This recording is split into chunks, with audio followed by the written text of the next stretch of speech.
दोस्तों, बॉलीवुड के जानी यानी कि राजकुमार की गिनती अपने दौर के सुपरस्टार्स में की जाती है। वो अपनी एक्टिंग स्टाइल और डायलॉग डिलीवरी के लिए खासे मशहूर थे। यही नहीं, लोग आज भी उनके द्वारा बोले गए डायलॉग की नकल करते हैं। राजकुमार साहब का जन्म 8 अक्टूबर 1926 को बलूचिस्तान के लोरलाई में, जो कि पाकिस्तान में है, एक कश्मीरी पंडित परिवार में हुआ था। उनका असली नाम कुलभूषण पंडित था। फिल्मों में अभिनेता बनने से पहले राजकुमार मुंबई के पुलिस स्टेशन में सब इंस्पेक्टर की नौकरी करते। वहां पर अक्सर फिल्म उद्योग से जुड़े लोगों का आना जाना लगा रहता था। एक बार पुलिस स्टेशन में फिल्म निर्माता बलदेव दुबे कुछ जरूरी काम से आए हुए थे।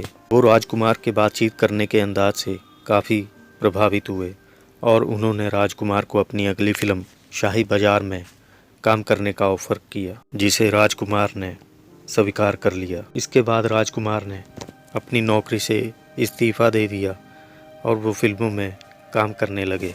हालांकि शाही बाजार को बनने में काफ़ी समय लग गया और राजकुमार को अपना जीवन चलाना भी मुश्किल लगने लगा। इसीलिए उन्होंने साल 1952 में आई फिल्म रंगीली से अपनी अभिनय की शुरुआत की।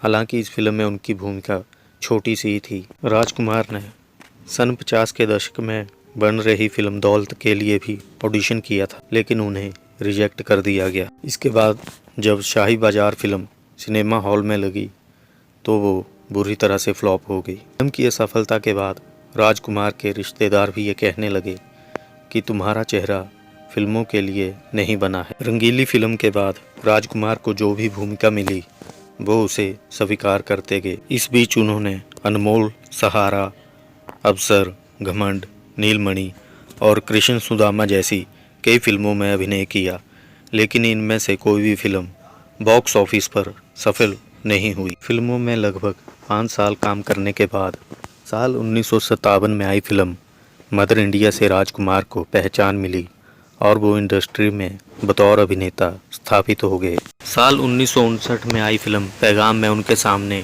अभिनय सम्राट दिलीप कुमार थे, लेकिन राजकुमार ने यहाँ भी अपनी सशक्त भूमिका के लिए दर्शकों की वाहवाही लूटी। इसके बाद राजकुमार दिल अपना और प्रीत प्राई, घराना, गोदान, एक मंदिर और दूज का चांद जैसी फिल्मों में सफलता की सीढ़ियाँ हासिल करते गए और दर्शकों के बीच अपनी पहचान बनाने में कामयाब हो गए। राजकुमार के द्वारा फिल्मों में बोले गए डायलॉग भी दर्शकों के बीच खासे लोकप्रिय हुए। फिल्म पाकीज़ा में उनके द्वारा बोला गया एक डायलॉग, आपके पाँव देखे बहुत हसीन हैं, इन्हें ज़मीन पर मत उतारिएगा, मैले हो जाएंगे। ये उस ज़माने में इस कदर लोकप्रिय हुआ कि लोग राजकुमार की आवाज़ की नकल करने लगे। इसी तरह वक्त फिल्म का एक डायलॉग, चिन्नाए सेठ जिनके घर शीशे के बने होते हैं वो दूसरों पर पत्थर नहीं फेंका करते, ये भी दर्शकों के बीच खासा लोकप्रिय हुआ। राजकुमार साहब को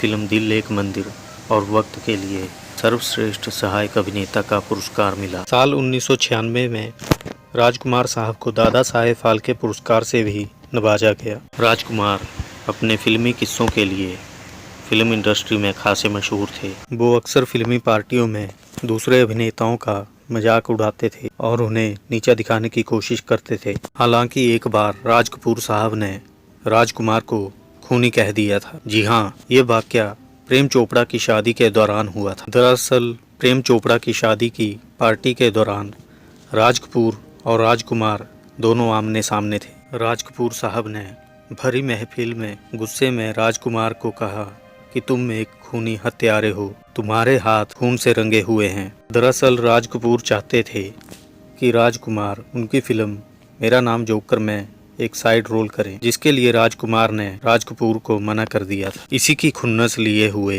राज कपूर ने राजकुमार को भरी महफिल में खूनी तक कह दिया। इसका जवाब देते हुए राजकुमार ने कहा कि मैं खूनी हो सकता हूँ, लेकिन मैं तुम्हारे पास कभी काम मांगने नहीं गया, ये तुम थे जो मेरे पास आए थे। इतना कहकर राजकुमार साहब गुस्से में उस पार्टी से निकल गए। ये पूरा किस्सा दरअसल मदर इंडिया फिल्म की रिलीज के बाद हुआ। राजकुमार अपने मित्र और निर्देशक प्रकाश अरोड़ा और उनकी पत्नी के साथ एक शाम ड्राइव के लिए गए हुए थे, जब रास्ते में उनका कुछ लोगों के साथ झगड़ा हुआ। दरअसल पान की दुकान पर कुछ लोगों ने राजकुमार साहब को परेशान करना शुरू कर दिया। इसके बाद दोनों गुटों में बहसबाजी हुई और ये बहसबाजी बढ़कर उग्र लड़ाई में तब्दील हो गई। इस लड़ाई के दौरान एक व्यक्ति की मौके पर ही मौत हो गई और राजकुमार साहब को गिरफ्तार कर लिया गया। इस मामले की लगभग 1 साल तक जांच चली और इसके बाद राजकुमार साहब को सभी आरोपों से बरी कर दिया गया। अपने 4 दशक से ज़्यादा फिल्मी करियर के दौरान राजकुमार साहब ने ढेरों फिल्मों में काम किया। उनकी आखिरी फिल्म साल 1995 में आई गॉड एंड गन थी, जिसमें जैकी श्रॉफ मुख्य अभिनेता थे। अपने आखिरी दिनों में राजकुमार साहब बेहद अकेले हो गए थे और वो घंटों अकेले ही बैठे रहते थे, क्योंकि उन्हें गले का कैंसर हो गया था। अपनी मौत से पहले उन्होंने अपने बेटे पुरू राजकुमार को बुलाकर कहा उनकी मौत की जानकारी फिल्म इंडस्ट्री में किसी को भी ना दी जाए, क्योंकि वो नहीं चाहते थे कि मरने के बाद उनकी मौत पर तमाशा हो। और ऐसा ही हुआ। जब उनकी मौत हुई तो फिल्म इंडस्ट्री में किसी को भी इस बारे में सूचना नहीं दी गई। राजकुमार साहब का 3 जुलाई 1996 को निधन हो गया था। राजकुमार साहब भले ही हमारे बीच में ना हो, लेकिन वो अपनी फिल्मों और उनके द्वारा बोले गए डायलॉग के कारण दर्शकों के बीच हमेशा याद किए जाते रहेंगे।